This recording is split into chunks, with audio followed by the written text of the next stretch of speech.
part of the lot. Yeah, If you you don't. have business, you can't be in here. I do have business. I'm an investigative journalist. Okay, still a secured part of the lot. It's not. It is. It's not. You have your ID with you? I'm not going to give you that. Okay, you're required to. You're in a secured part of the lot. You're going to be trespassed. So can you let me know where? First off, you can't trespass your public property. Contrariamente a la creencia popular, los ciudadanos pueden de hecho ser expulsados de la propiedad pública. Al igual que los empleados públicos no trabajan para ningún contribuyente individual, los edificios públicos no pertenecen a ningún miembro individual del público. Por lo general, los tribunales consideran que los edificios públicos son propiedad de otros a efectos de las leyes de allanamiento. La autoridad para dictar quién puede y quién no puede entrar en ciertas propiedades públicas normalmente recae en las manos de lo que el funcionario de gobierno preside sobre dicha propiedad. Sin embargo, los aspectos legales se vuelven mucho más complicados cuando alguien a cargo de un edificio público pretende prohibir la entrada a un individuo específico al edificio, mientras que permite que otros miembros del público accedan al edificio. Hay muchos factores legales que se deben considerar cuando se emite una orden de expulsión contra un individuo de una propiedad pública, y cada caso probablemente se consideraría individualmente. Un tribunal probablemente consideraría la totalidad de las circunstancias que rodean un allanamiento particular, antes de decidir si el allanamiento era de interés legítimo para el Estado, o si el allanamiento violaba los derechos constitucionales del individuo. No existe un precedente legal claro sobre cuándo a un individuo se le puede prohibir la entrada a una propiedad pública, pero la cuestión es que es totalmente posible y puede ser legítimo en determinadas circunstancias. Dicho esto, es importante entender que una expresión de derechos no puede ser la base para la expulsión de una propiedad pública, siempre que el acto no sea peligroso o perturbador. I mean, you're saying that sign. Let's go. You're not even going to explain it to me? I will outside of the secured area. I don't think you're right. Okay, I'm here to argue that. I'm not here to argue either. I'm just doing an investigative story. Okay. For who? Siempre es importante tener en cuenta cómo se reflejará lo que tú digas más tarde en la sala del tribunal. Aunque hacer la declaración de que estás ejerciendo tus derechos de la primera enmienda puede cambiar la conducta del oficial, también tiene implicaciones más grandes que se extienden más allá de la interacción en sí. Declarar que tú eres un periodista que está llevando a cabo una investigación añade un elemento a tu caso que debes defender ante el tribunal. Y si no puedes aportar pruebas de tu intención ante un juez o un jurado, puede ser interpretado como nefasto por la otra parte. No reconocer verbalmente que estás ejerciendo tus derechos puede provocar resultados desastrosos si tu conducta es impugnada en los tribunales, como fue el caso del auditor Daniel Robbins de Des Moines, Iowa, que perdió una apelación federal porque no declaró expresamente que estaba ejerciendo sus derechos, esencialmente dejando que el tribunal decidiera cuáles eran sus intenciones mientras se unaba dentro de un estacionamiento de policía. Well, why would I be out here on a Sunday? I don't know. Let's go. You gotta step out of here. Let's go.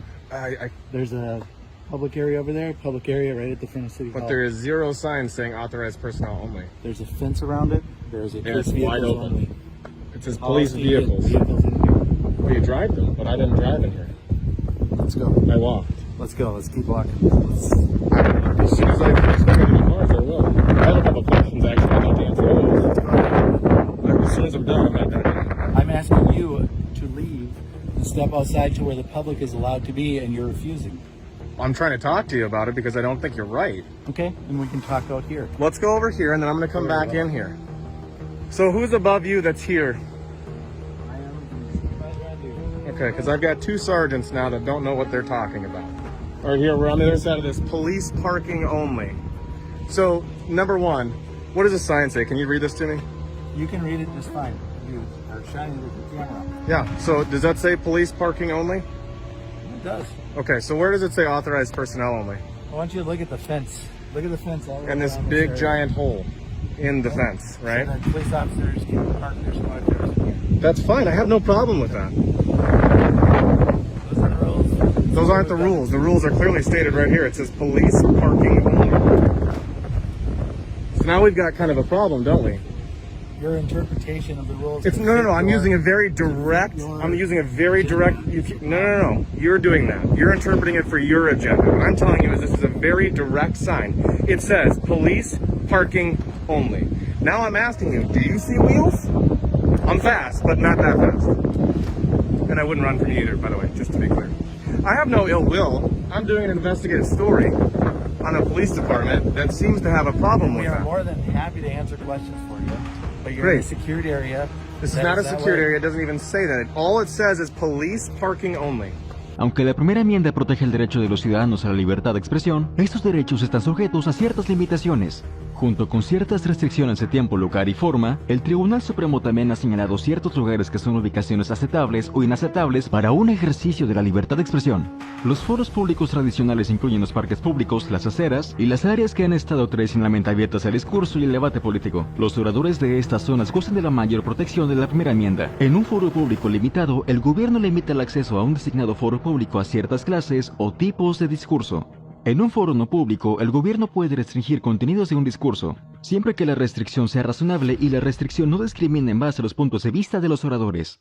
Aunque un lugar pueda considerarse abierto al público, eso no significa que todas las áreas de ese lugar sean accesibles al público. Por ejemplo, un ayuntamiento se considera un edificio público, pero eso no significa que los ciudadanos puedan entrar en las zonas de trabajo de los empleados municipales. No hay ningún precedente legal que dicte que los foros no públicos deban ser designados oficialmente por medio de señalizaciones. Y zonas como las cárceles, las terminales de los aeropuertos y los colegios electorales han sido tradicionalmente aceptados como foros no públicos por el alto tribunal. Dado que el área de estacionamiento de la policía no es accesible al público para su uso, esto probablemente se considere un foro no público y no un lugar aceptable para un acto expresivo.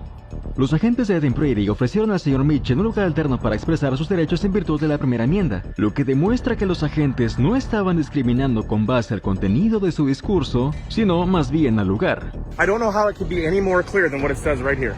Police. There's 3 words. It's not. You're obviously trying to. No, I don't want to. I don't want. You're pushing the issue. I've made a reason to get in here and look around, which is fine. You can do that, and I'm telling you what. You just told me I we've done could. here. Thank you. That's all. It was that simple. You're manipulating words, but hey. It is what it You is. said you're making a reason to get in here and look around at squad cars, and that's fine. Okay, great. Why are we The arguing? reason, not whatever. I'm not going to play words. But I guess I'm just wondering why we're arguing here. Because you came out, you approached me, you wanted to argue with me. No, but I told you can't be in this area. You can step out here. We'll talk to you. There's public areas. I don't want to. I don't want to talk to you. I want to finish doing my investigation. So, what more do you want to film? Finalmente, los agentes permitieron al señor Mitchell volver a entrar en el lote y capturar las imágenes que buscaba, pero ese material no está incluido en el video original. Where did the other guy go? Okay. Do you have a business card on you? Do you have a business card on you? You all Okay. set? Do you have I'm going to ask some questions now. Do you have an ID on you as well, a police ID? I do.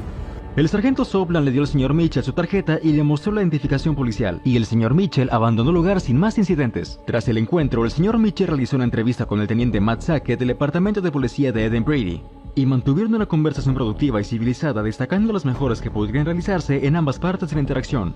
En general, los agentes de Eden Prairie obtienen una A-, porque aunque ellos podrían haber sido más cordiales al interactuar con el señor Mitchell, actuaron dentro de su autoridad. En última instancia, permitieron que el señor Mitchell captara las imágenes que había llegado a filmar. Hay un argumento legítimo que se puede hacer de que los agentes podrían haber expulsado al señor Mitchell de la propiedad debido a su posición de salir del estacionamiento, pero los agentes se mantuvieron relativamente calmados y se comprometieron en un desafiante pero pacífico diálogo con él. Nada de lo que hicieron esos agentes estaba fuera de los límites de su autoridad, y su investigación sobre las acciones del señor Mitchell estaba ciertamente justificada. Los oficiales de Eden Prairie hicieron un trabajo decente para equilibrar su autoridad con la preservación de los derechos constitucionalmente protegidos del señor Mitchell, y los felicito por su paciencia y profesionalismo.